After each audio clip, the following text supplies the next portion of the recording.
Students, I hope आप लोगों का खोज का एग्ज़ाम बहुत अच्छा गया होगा।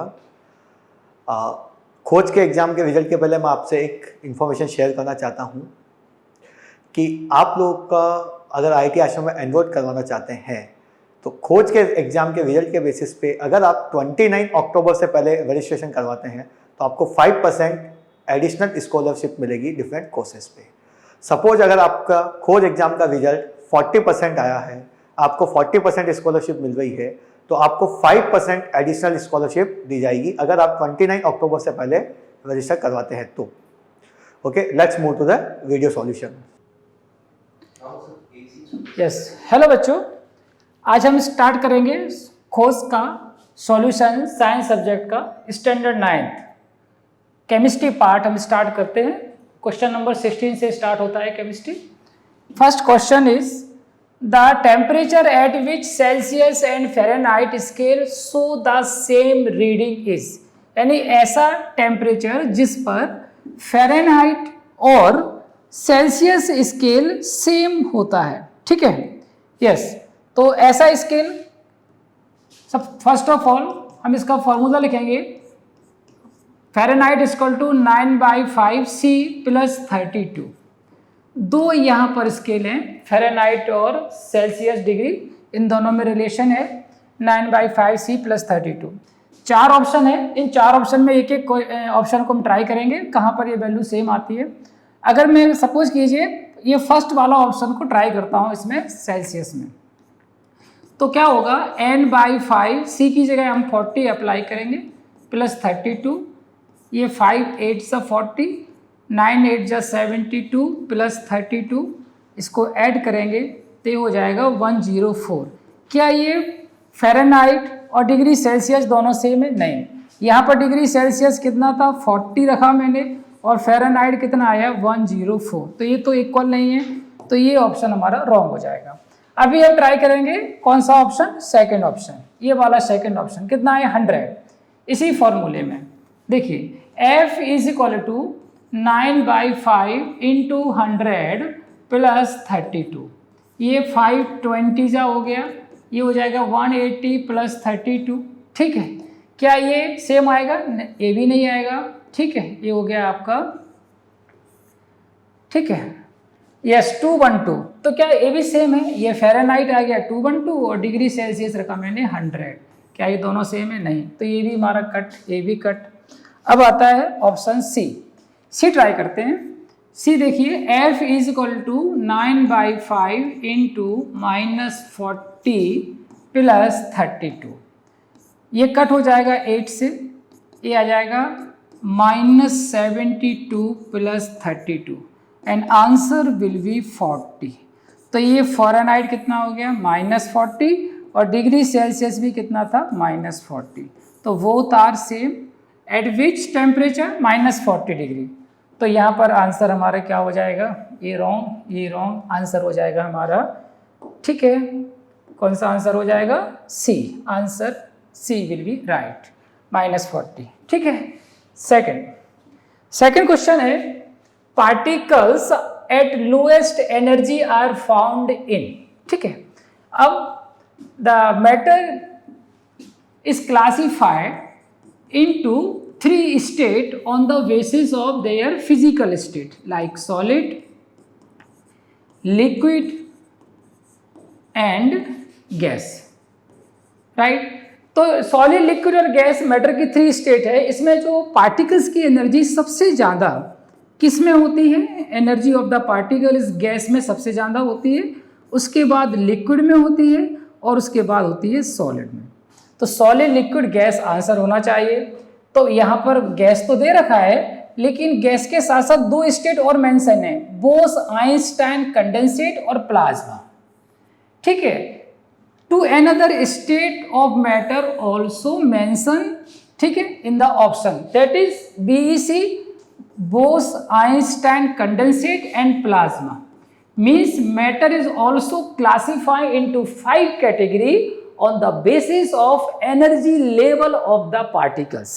यानी अगर पार्टिकल्स के एनर्जी के लेवल पर हम मैटर को क्लासीफाई करते हैं तो 5 कैटेगरी में करते हैं।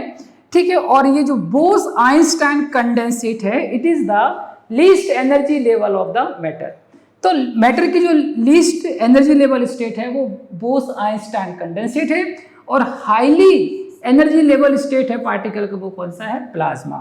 तो यहाँ पर पूछा गया है कि लोएस्ट, अगर ये दोनों मेंशन नहीं होते तो आंसर होता सॉलिड। अब सॉलिड है यहाँ पर, बट सॉलिड से भी लीस्ट एनर्जी लेवल किसमें है? Bose Einstein condensate. ठीक है, so answer will be A, यानी आंसर क्या हो जाएगा? Bose Einstein condensate. Answer A will be right. Clear है? यस। चलिए, तो हम अभी नेक्स्ट क्वेश्चन पे आते हैं। क्वेश्चन नंबर है 18। Which one of this is not an example of diffusion? अब डिफ्यूजन क्या होता है? डिफ्यूजन मतलब होता है transfer of gases for higher pressure to lower, या movement of particle from higher concentration to lower concentrations.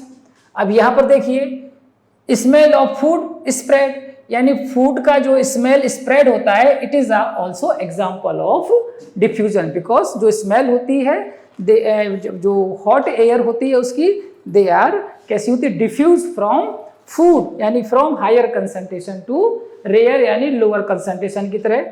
That means it is example of diffusion.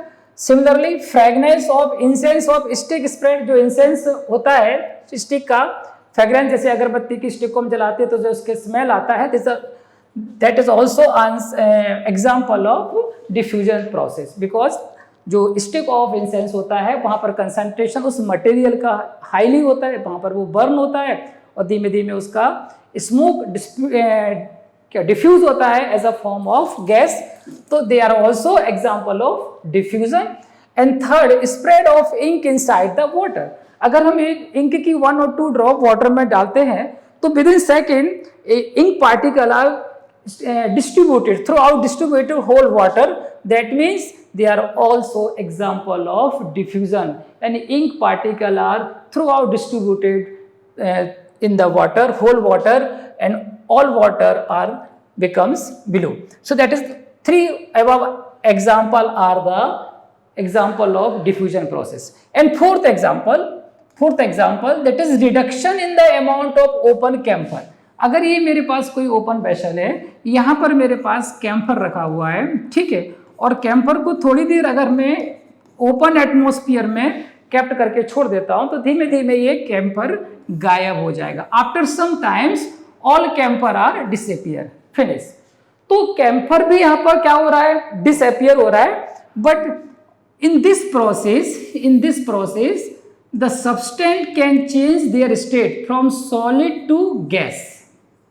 Is not an example of diffusion. It is the example of sublimation process. What is sublimation? Sublimation is the process in which the solid substance directly change into gas after on heating. यानी ये जो camphor के particles हैं atmosphere की heat लेके वो धीमे धीमे सॉलिड से वेपर में या गैस में कन्वर्ट हो जाते हैं। So that is the phase change of the substance, it is the sublimation. This example are not the example of diffusion. So not example of diffusion पूछा था तो आंसर आ जाएगा ये, और ये एग्जाम्पल हमारे सारे रॉन्ग हो जाएंगे because they are the example of, these are the example of diffusion and this one is not the example of diffusion. तो हमारा आंसर क्या हो जाएगा? डी। ठीक है, D answer is right because in this process substance can change their state, that is the sublimation, and above 3 are the substance cannot change their state, they can only diffuse. Yes, next question 19. A solution contain 90 gram of solute. अब ये है 90 ग्राम क्या है हमारा? Solute. ये concentration unit है। Concentration में क्या होता है कि किसी भी सब्सटेंस को जब हम कंसंट्रेशन यूनिट को रिप्रेजेंट करते हैं, there are so many type of method we are using, that is W/W, W/V, molarity, normality. Here we discuss weight by weight. तो वेट बाय वेट का परसेंट का जो फॉर्मूला है वो होता है कि मास ऑफ सॉल्यूट कितना दे रखा है in gram upon mass of solution also in gram into 100। अब गिवन वैल्यूज क्या है देखिए, फर्स्ट मास ऑफ सॉल्यूट कितना दे रखा है, मास of solute is 90 gram, mass of solute is 90 ग्राम।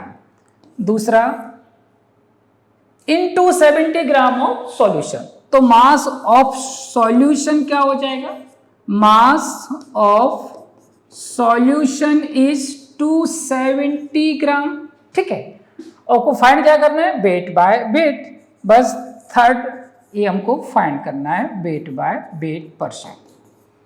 तो this value are put in this formula like 90 upon 270 into 100, ठीक है, 9 3 27, 100 divided by 3, answer will be 33.33%। ठीक है, तो आंसर हो जाएगा C, answer C, right, yes. तो क्वेश्चन नंबर 19 का आंसर सी हो गया। Weight by weight concentration find करना था, mass of solute 90, mass of solution 270 and multiply by 100।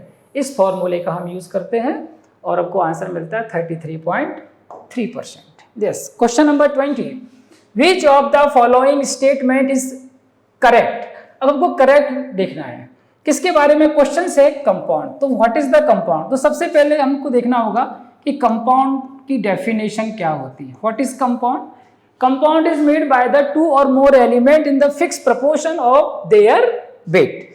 2 या 2 से ज्यादा एलिमेंट जब एक फिक्स मास के प्रपोर्शन में कंबाइंड होते हैं तो क्या बनाते हैं, कंपाउंड। और कंपाउंड का फॉर्मेशन एक केमिकल प्रोसेस होती है। कैसी होती है, केमिकल चेंज होता है। ठीक है, केमिकल चेंज लाइक एग्जांपल है कि H2O2 के साथ रिएक्ट करके H2O बनाता है। किस रेशो में मिलना चाहिए, वाटर का रेशो होना चाहिए 2:16। तो 2:16 के रेशो में जब इसको बैलेंस करते हैं तो किस तरह से बैलेंस करेंगे, 2H2, ठीक है, ये रिएक्शन हमारी बैलेंस है, यानी हाइड्रोजन ऑक्सीजन के साथ कंबाइंड होकर वाटर का फॉर्मेशन करता है। तो ये जरूरी है कि दोनों का रेशो क्या होना चाहिए, 2:16। अब 2:16 that is the chemical change. The hydrogen and oxygen are combined in a fixed proportion and proportion will be 2:16 और 1:8। तो ये फिक्स प्रोपोर्शन में कंपाउंड बनता है। अब क्वेश्चन क्या कहता है, compound can be separated into constituent by physical process. क्या हाइड्रोजन और ऑक्सीजन को किसी फिजिकल प्रोसेस के थ्रू हम सेपरेट कर सकते हैं, means boiling, evaporations, fractional distillations, कुछ डिस्टिलेशन, ठीक है, सब्लिमेशन, क्या कर सकते हैं, no, there will be no separate hydrogen and oxygen by using any type of physical method because the compound is form by the chemical change. So हमारा question है कि which of the following statement correct, क्या first correct हो सकता है, compound can be separated into constituent by physical process, no, ये correct नहीं हो सकता। The boiling point and melting point of compound are not fix. भाई कंपाउंड तो फिक्स होते हैं, ये फिक्स प्रोपोर्शन से मिले हैं, तो कंपाउंड के melting point, boiling point fix होते हैं। मेल्टिंग पॉइंट, बॉइलिंग पॉइंट, देखो वाटर का मेल्टिंग पॉइंट, वाटर तो अपने आप ही मेल्ट है, तो हम इसकी बात करते हैं आइस। आइस का जो मेल्टिंग पॉइंट होता है वो कितना, 0 डिग्री सेल्सियस। या वाटर का फ्रीजिंग पॉइंट कितना होता है, 0 degree Celsius, both are reversible. ठीक है, टेम्परेचर, बॉइलिंग पॉइंट वाटर का कितना है, 100 डिग्री सेल्सियस। तो वाटर का बॉइलिंग पॉइंट भी फिक्स होता है, वाटर का फ्रीजिंग पॉइंट भी फिक्स होता है। अगर आइस है तो उसका मेल्टिंग पॉइंट भी फिक्स होता है। तो क्या कंपाउंड के boiling point, melting point change हो सकते हैं, वेरिएबल्स हो सकते हैं, नहीं हो सकते हैं। तो ये भी रॉन्ग हो जाएगा कि boiling point and melting point of compound are not fix, answer है आर फिक्स, ये गलत है। ठीक है, the composition of compound is not fix. क्या हाइड्रोजन और ऑक्सीजन के कंपाउंड के जो कंपोजिशन है, हाइड्रोजन और ऑक्सीजन के जो कंपोजिशन है वो फिक्स नहीं होते हैं ना भाई, फिक्स होते हैं। कितना होता है, 2:16 in water. CO2 is also example of compound, carbon and oxygen combined is 3:8 और क्या हो जाएगा 12:32, they are also fixed. So ये भी wrong हो जाएगा कि compound of is not fixed. अब बचा fourth answer, the properties of compound are entirely different from those of the its constituent. Compound जब बनते हैं तो उनका जो प्रॉपर्टी होता है वो प्रॉपर्टी उसके कंस्टिट्यूएंट एलिमेंट से टोटली कैसा होता है, डिफरेंट होता है। कैसे, देखो H2O कैसे बनता है? H2O बनता है आपका हाइड्रोजन और ऑक्सीजन की रिएक्शन से। अब देखो हाइड्रोजन कैसा है? Combustible gas. Hydrogen is a combustible gas. O2 कैसा है? Support to combustion. ये क्या करती है? कंबशन को सपोर्ट करती है। और जो H2O बन रहा है वो क्या करता है? फायर एक्सटिंग्यूश का काम करता है। अब आप बताइए वाटर में क्या हाइड्रोजन और ऑक्सीजन की कोई प्रॉपर्टी मिलती है? नहीं मिल रही भाई। Hydrogen combustible, oxygen support to combustion, मतलब हाइड्रोजन जलता है, ऑक्सीजन जला देता है, और जब वाटर मिलाते हैं तो वो दोनों को बुझा देता है। तो वाटर का काम बुझाना है, हाइड्रोजन का काम जलना है, ऑक्सीजन का काम जलाना है। क्या वाटर की प्रॉपर्टी इसकी प्रॉपर्टी से मैच हो रही है? नहीं हो रही है। तो उसका आंसर क्या हो जाएगा? 4। यानी ये सब रॉन्ग है। राइट आंसर क्या होगा कि properties of the compound are entirely different from those of its constituent. यानी वाटर की प्रॉपर्टी उसके हाइड्रोजन और ऑक्सीजन से टोटली डिफरेंट होगी। एक और एग्जांपल लेते हैं, like sodium chloride. Sodium chloride आपने देखा होगा, सोडियम क्लोराइड NaCl। अब NaCl का यूज कहाँ करते हैं हम फूड प्रोडक्ट जो भी बनाते हैं उसमें NaCl का यूज करते हैं। ठीक है, बिना NaCl के, बिना नमक के कोई भी चीज खाने में हमको तकलीफ होती है। अब NaCl बना किससे है? क्लोरीन से और सोडियम से। क्लोरीन कैसी है? Highly poisonous gas. सोडियम कैसा है? Highly reactive gas. क्लोरीन और सोडियम को अगर हम डायरेक्ट इनटेक कर लेंगे तो हमारी बॉडी जल जाएगी, हमारी डेथ भी हो सकती है, इतने पॉइजनस सब्सटेंस है। बट जब ये फिक्स रेशो में मिलते हैं तो क्या बनाते हैं? NaCl. NaCl is a compound. So NaCl does not give any property of chlorine and sodium. They give the property independently. यानी they are not so the property of chlorine and sodium. So we can say the property of compound are entirely different those of constituent element. ठीक है, जैसे H2O में hydrogen और oxygen की कोई property नहीं होगी, सेम इसी टाइप से सोडियम क्लोराइड में, कॉमन सॉल्ट में क्लोरीन और सोडियम की कोई प्रॉपर्टी नहीं होगी। That is the point, right. तो answer will be D is correct. The pair of solute and solvent that can not form a colloidal solution. यहाँ पर आपको 4 पेयर दे रखे हैं, इसमें आपको सेलेक्ट करना है, चूज करना है कि कौन सा पेयर, ठीक है, कोलाइडल सॉल्यूशन का मिक्सचर बनाता है। Like oil plus water. तो ऑयल एंड वाटर ये कैसा है? Heterogeneous mixture. ऑयल और वाटर अगर मिलता है तो both are in liquid phase. ये क्या बनाता है? कोलाइडल सॉल्यूशन में इमल्सन बनाता है। ठीक है, तो ये क्या हो गया? कोलाइडल का एग्जांपल दे सकते हो आप इसको, ऑयल प्लस वाटर को। ठीक है, विनेगर प्लस वाटर। अच्छा, विनेगर का फॉर्मूला होता है CH3COOH is a compound and water is a H2 is also compound. ये दोनों मिलके क्या बनाते हैं? केमिकल चेंज या केमिकल रिएक्शंस बनाते हैं। They form true solution, they form true solutions. Milk and water क्या बनाएगा आपका? मिल्क और वाटर ये भी कोलाइडल सॉल्यूशन बनाते हैं। ठीक है, सोप एंड वाटर ये भी हेट्रोजीनस एंड कोलाइडल सॉल्यूशन बनाते हैं। तो पूछा है the pair of solute and solvent that can not form a colloidal. ये कोलाइडल बन रहा है, ये कोलाइडल बन रहा है, ये कोलाइडल बन रहा है, कौन सा नहीं बन रहा है? True solution is not a colloidal. तो आंसर विल बी बी। क्या हो जाएगा? आंसर आपका बी हो जाएगा। ठीक है, इसमें आंसर आप लगा सकते हो सीधा बी। बी एक ऐसा ऑप्शन है जो कोलाइडल का एग्जाम्पल नहीं है, ट्रू सॉल्यूशन का एग्जाम्पल है। तो आंसर हो जाएगा बी। ठीक है, चलिए। Rust is a mixture. Rust क्या है? Rust is the corrosion process in which metal reacted with water, O2 and CO2। यानी जो मेटल होती है, ठीक है, वो मॉइस्ट एयर में कैसी हो जाती है? कोरोड हो जाती है, कोरोड।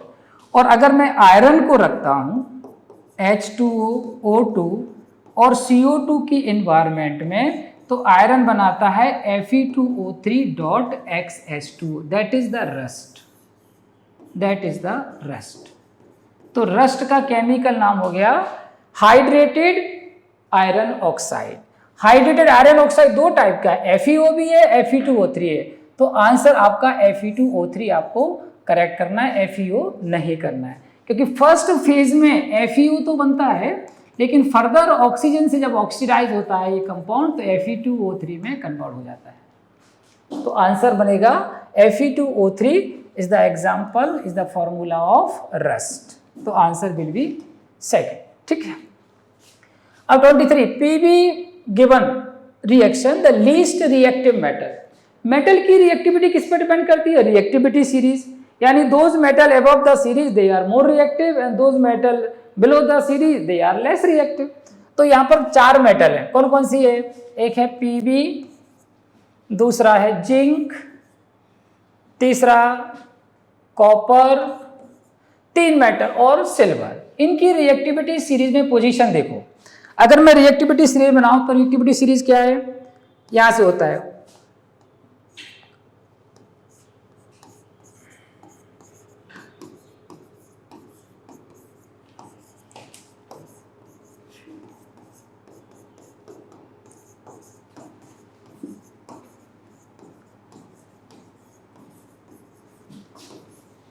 ये हमारी रिएक्टिविटी सीरीज है, और ये क्या है? डिक्रीजिंग ऑर्डर है। पोटेशियम इज द कैसा है?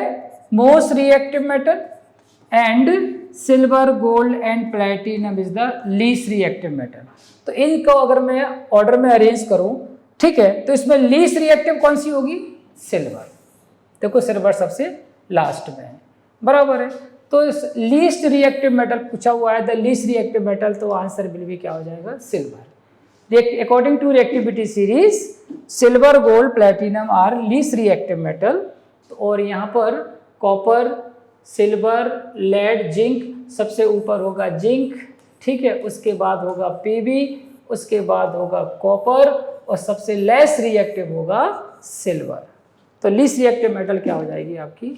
सिल्वर, बराबर है, यस।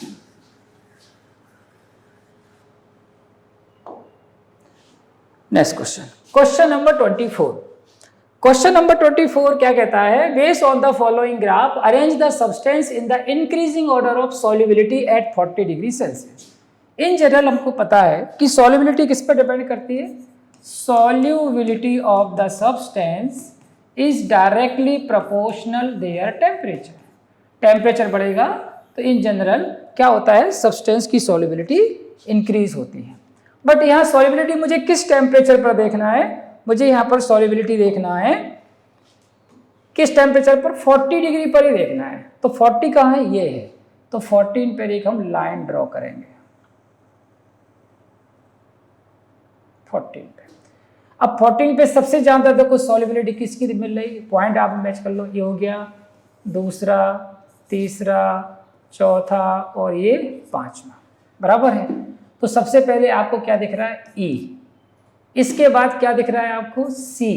इसके बाद क्या दिख रहा है? D। तो ऑप्शन देखो, E, इसके बाद है C, इसके बाद D, ठीक है, और इसके बाद है A। ऐसा कुछ ऑप्शन कहीं दिख रहा है क्या ऑप्शन में? C, D, A, यानी पहला ही ऑप्शन इज राइट हो गया, कोई दिक्कत इसमें नहीं है, क्योंकि अलग अलग 40 पे ए रेशो आएगा, 60 पे कुछ और आएगा, 80 पे कुछ और आएगा। उसने किस पे पूछा है? 40 डिग्री सेल्सियस पर। तो 40 डिग्री सेल्सियस पर ये वाला पॉइंट है जो सब्सटेंस ज्यादा रिएक्टिव है, then C, then D, then A, and इसके बाद बी का नंबर आएगा, तो ऑप्शन आ जाएगा A, right, yes. Question number 25, the number of neutron in nitric acid. Nitric acid का फॉर्मूला देखो, नाइट्रिक एसिड का फॉर्मूला क्या है? HNO3, और हमको चाहिए नंबर ऑफ न्यूट्रॉन। न्यूट्रॉन तो हाइड्रोजन में कितने न्यूट्रॉन होते हैं? 0, कोई न्यूट्रॉन नहीं होता है। नाइट्रोजन में कितना होता है? 7, क्योंकि इसका atomic number 7, proton number 7, electron number 7, neutron number 7। अच्छा, ऑक्सीजन में कितना होगा? ऑक्सीजन में 8 इलेक्ट्रॉन होता है, 8 न्यूट्रॉन होता है। 3 टाइम मल्टीप्लाई कर देंगे उसे, तो इसका आंसर क्या हो जाएगा?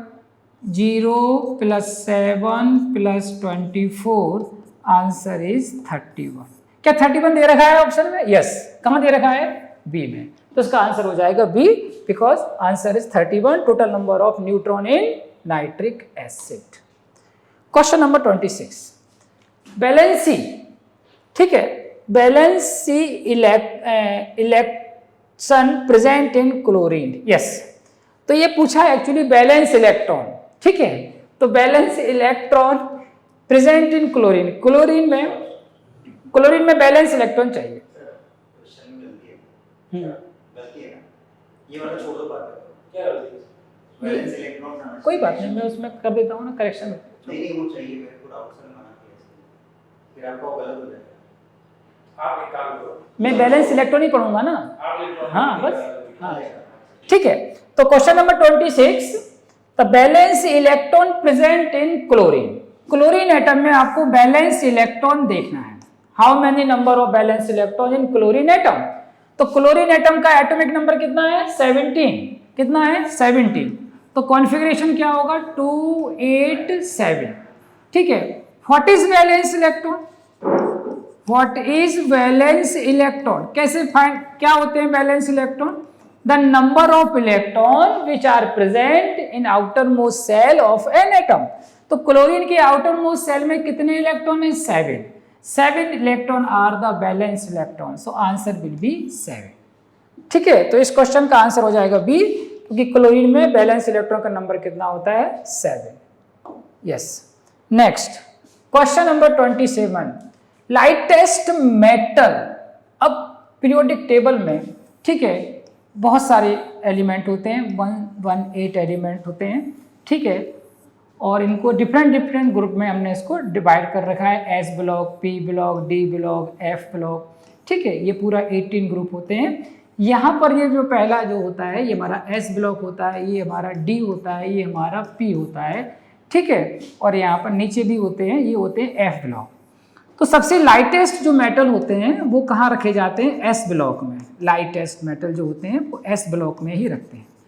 तो एस ब्लॉक का एलिमेंट कौन सा है इसमें एस ब्लॉक का एक तो एलिमेंट है सोडियम, दूसरा है लिथियम, राइट, हाइड्रोजन तो नॉन मेटल है, फ्लोरीन भी नॉन मेटल है, तो ये लिथियम सोडियम के ऊपर आता है, तो lithium is the lightest metal, तो आंसर विल बी सेकंड, ठीक है। जो टॉप का एलिमेंट है फर्स्ट S1 ब्लॉक में पहला एलिमेंट हाइड्रोजन के बाद, hydrogen is a non metal, lithium is a metal, तो lightest metal is lithium, answer will be second B. 28, a family consumed 12 gram of LPG in 30 days. Calculate the average energy consumed per day if the calorific value of LPG is 50 kilojoule per kg, ठीक है, yes. तो calorific value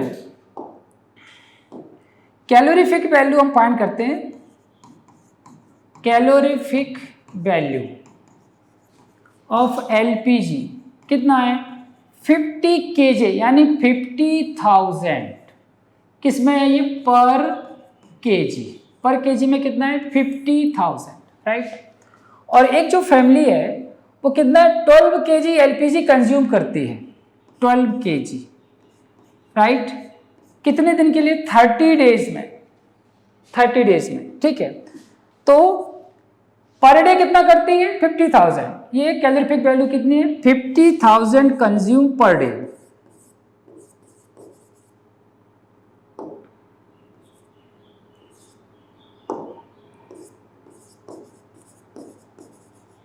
consume per day, ठीक है। तो 30 days के लिए 30 days में कितना कंज्यूम करेगी 50,000, ठीक है। अच्छा, ये 50,000 जो क्या है इसका कैलोरीफिक वैल्यू है, ये 12 kg है, 12 kg LPG इन 30 डेज, बराबर। तो 30 डेज में ये कितना कर रहा है 12 kg, यानी 12 kg में हो गया आपका ये 30 हो गया, ठीक है। और पर डे कितना है आपका 5,000, तो देखो ये कैसे हो जाएगा, एक दिन का कितना है 50,000, समझना आप, एक दिन का 50,000, ठीक है। तो ये कितना कर रहा है 12 kg, तो एवरेज कितना करेगा, यानी पर डे के हिसाब से हम बोलते हैं। इसको हम थोड़ा सा और सिंप्लीफाई करके करते हैं, थोड़ा ये बराबर रब करके बताते हैं, ठीक है, कि ये